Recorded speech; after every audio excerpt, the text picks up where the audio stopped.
disappointing outcome for us. We got off to a bad start, I thought. Fell behind, and you don't want to fall behind to a team like this that can chew a lot of time off the clock due to their running game. I thought the first half, our gap responsibilities versus the run weren't as sound as they were the second half. I thought we were a better team the second half. We made some adjustments, had a lot of different combinations of players playing as well. But I thought the second half, we really had some energy and got going offensively. Fell a little short a couple times and kicked some field goals. We gave up 4 big plays in this game that really kind of got us. We gave up a bench route earlier in the first half where we just used the wrong leverage. And then we gave up another one there in the fourth quarter to really 3rd and 15, if we stop them there, maybe we get the ball back, and maybe we can go down and tie the football game up. And then they had a big run on us.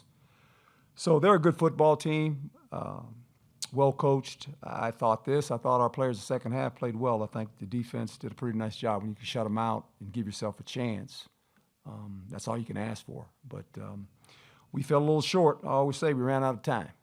That's kind of how I look at this game. We just ran out of time, and give Wisconsin a lot of credit. They did a nice job tonight.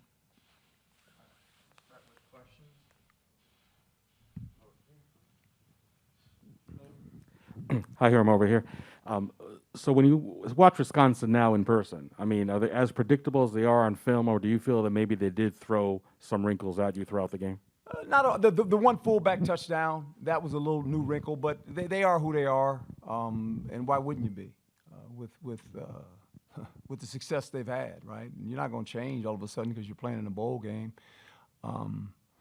They ran the ball like we anticipated, and they cut us out of some gaps at times and made some big runs. The runner's a fabulous player. There's no doubt about that.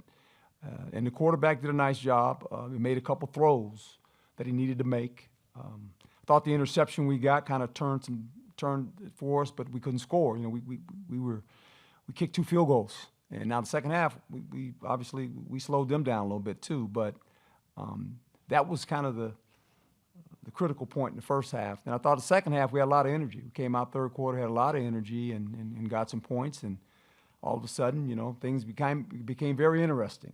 But then they did a nice job too of preventing us from scoring. So you got to give them a lot of credit. And then Herm, Kyle said the other day, obviously he was just impressed with the way their offensive line worked together. To piggyback off what you're saying, how do you feel in the second half that the defense was able to kind of get more in those gaps and just make the adjustment to the running game? Well, I thought for the guys that had to play, we had 2 offensive players in there that were playing defensive tackle as well, and we put them in there this week, and to say you have to play because we don't have enough bodies. And we were a little short, but I thought our competitive effort was really good with the guys that had to go in there and compete. And I'm proud of them. I told them, I said, hey, what you guys have gone through this season, I said, I wouldn't take any other team but you guys, to be quite honest, for all the things that these guys have gone through.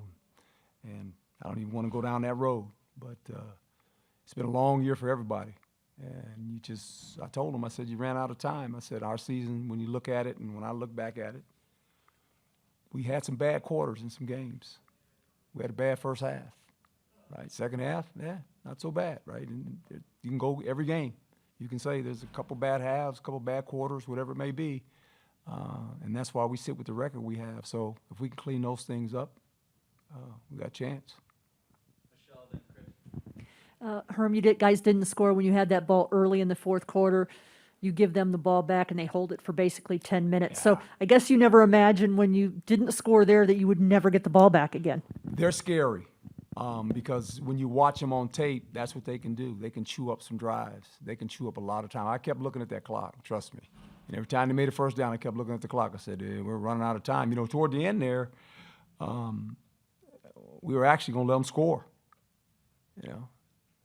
but they knew probably we were going to try to let them score, and all right, we'll take a knee because we were running out of time. When it got within 2 minutes or something, I said the only way we're going to have a chance if we let them score now and maybe get the ball, and hopefully we can, got some time left and maybe do this, score and kick an onside kick and all that crazy stuff. But they prevented us from doing that. They did the right thing, and they took the knee.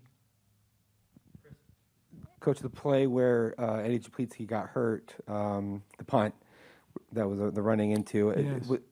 What did you think about that? And was there any consideration to going for it in that situation, or is that still too far out? It was too far out, and we were one score, we were okay. I felt we were playing good defense. So there was, when we had a good punt, got it inside the 3, and then it was 3rd and 15.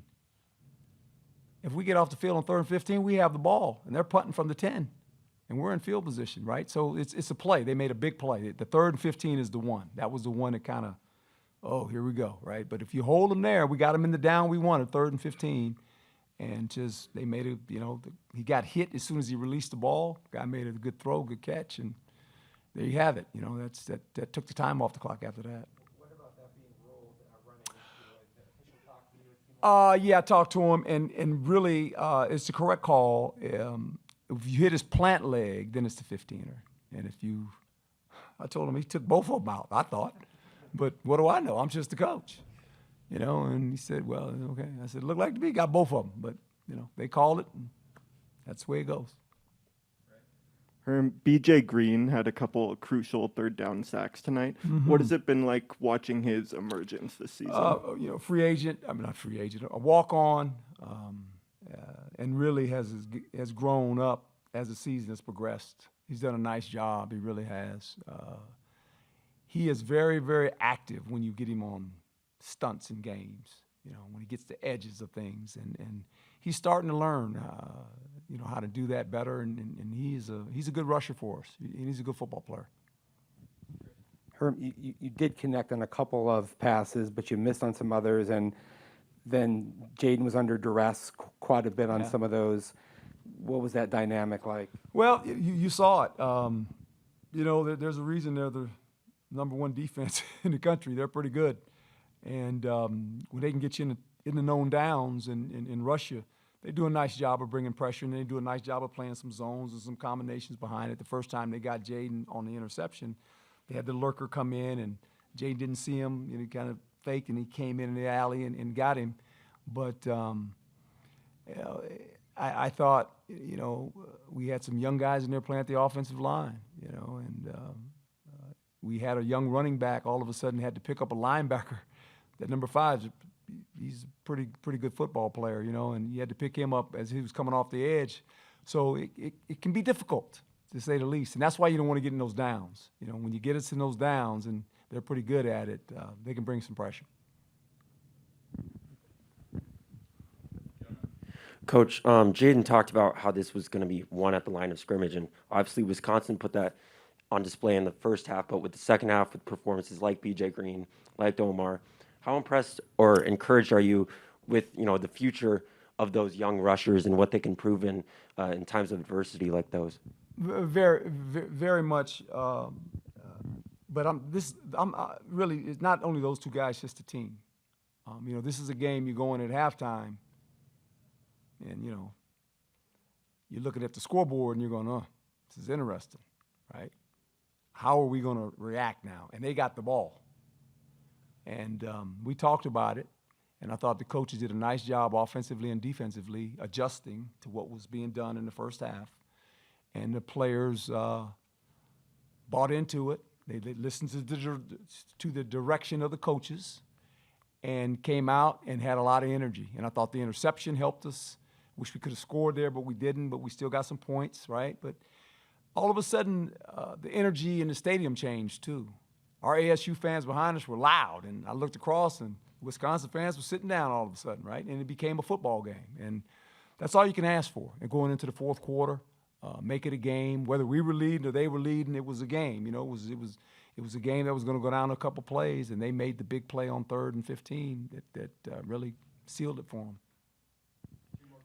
Coach, both officials have said that it's been great having you as a head coach in this event here in Las Vegas. Can you talk about kind of the experience here the last few days for you and your team in basically a brand new stadium, brand new kind of bowl experience here in Las Vegas? Well, this has been marvelous for us, and the committee and all those folks involved in it have really, really done an excellent job. And to play in this stadium, I'm an old NFL guy, and the old Patch Stadium. You know, I remember playing in that one in Oakland, right? And this is a marvelous building, and to let a Pac-12 team play in here against a Big Ten team in a big-time bowl game, I thought both parties were excited about it. We came in Wednesday and took a tour of it, right? The players, and it's quite a place, you know, and we were able to play in a bowl game my first year here, and we came back. Now we're back, and the difference between the first time we were here and this time is like night and day. It's just all the work that goes into it, all the people that are working behind the scenes to make this thing go. I mean, you got a lot of people here. You've got 2 different teams. You got a lot of fans and all that, and it was fabulous. They did a nice job. Last question over here. Herm, Willie Ramirez with the Associated Press. I wanted to make sure we got the bowl questions out of the way. You played in the NFC East. We go way back in the NFC East, and there was 2 voices that called the NFC East like none other, Pat Summerall and John Madden. You've had a busy bowl week, and I wonder if you've had some time to recollect some thoughts. I talked to Mark McMillan earlier this week. He said when he knew that they were calling, it felt like there was a Super Bowl. Your thoughts on John Madden? You know, I met John earlier in my career as a college athlete. You know, I was at Berkeley. He was with the Raiders, and then from there, knowing him and watching him coach the Raiders, and me playing for Philadelphia. Now, he wasn't a coach then. Flores became the guy, but going to television, he did a lot of our games when I was with Tampa Bay with Tony, and you know, he was a guy that I said this earlier this week to a fan that maybe had never watched football. He made it simple. He simplified the game with his analogies of how he would make football like to a person that never watched the game go, oh, they did that. There was always a catchphrase or two that he would bring to the game, right? And you knew it was a big game when you coached or played and John Madden was doing the game, right? You say, oh, John Madden's doing our game, right? But he will be missed. I thought he brought a different perspective of how he talked about football on the air. It wasn't so much analytics. It wasn't so much X's and O's. It was real simple stuff, right? And players loved him because you knew that was the #1 broadcast. When he was doing your games, John Madden does your game, big game. I mean, you know, and obviously, what can we say about the Madden game? I mean, I was excited that I've actually got a picture of me with the Eagles, and I'm on a Madden game, right?